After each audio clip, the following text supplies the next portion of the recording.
Tatry natin yung angkas. Ito naman kasi first time ko. Finally, nandito na kami. Hey! Kuya. Thank you. Kuya, mag-hi ka naman. Thank you. So overall, ang galing. Thumbs up. Ang galing pala ng angkas. No? So maybe next time, para mas makatipid ako, mag-aangkas na lang ako. Guys, excited ako kasi first time ko sasakay ng angkas. So, idadala ko ng face mask para syempre safe tayo sa kalsada. Thank you po! Yan, first time ko kasi kaya excited ako sa abangan natin yung angkas rider na magsusundo sa atin. So, nandito tayo sa office ng TRC kasi nag-grab lang ako papunta dito galing Laguna. So, dumiretso na ako dito. May pupuntahan pa ako sa Pasig bago ako umuwi. So, ang ginawa ko, imbes na mag-grab car kasi walang nag-accept ng booking ko. So, sabi nila, mas mabilis daw yung angkas. Itatry natin yung angkas. Ito kasi first time ko. Yan, tamang abang tayo dito sa labas. Kasi may nag-accept na nung booking ko eh. Hintay ko lang. Buti na lang hindi naman masyadong maulan ngayon. Actually, hindi talaga maulan at all. So, mga 4 o'clock na ng hapon. Maganda naman yung panahon. Ang problema nga lang, o diba, naka long sleeves jacket ako. So, sabagay, pag nagmumotor naman tayo, naka long sleeves naman tayo, naka ano naman. Sayang naman yung pulot ko. Itatago ko na lang yan sa loob ng buhok ko. Itatago ko na lang yan sa loob ng buhok ko. Ayan. Ayan. Kuya, ikaw yung nag-book ko sa angkas, no? Ako yan. Ayan. Ano po ito? Ay, sa buhok. Meron pala silang pinoprovide na cap. Ay! Ang hirap mag-video.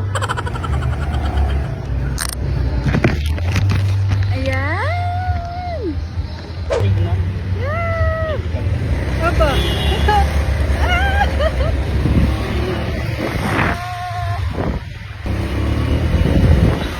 Baka makablot yung cellphone. Bihira lang ako mag-angkas. Kapag literal na angkas pa. Walang kapagod-pagod. Kuya, okay ka lang? Ay, okay lang ba nagbili ko? Okay lang. Kuya, ano pangalan mo? JB? Ano po? Jamie. Hi, Kuya Jamie! So far, so good. Komportable naman yung upuan. So, tumutulas nga lang. Yan, malapit na tayo. Nasa Ortigas na to eh. I think, traffic na tayo. So, doon lang yung medical set. Doon ako papunta doon.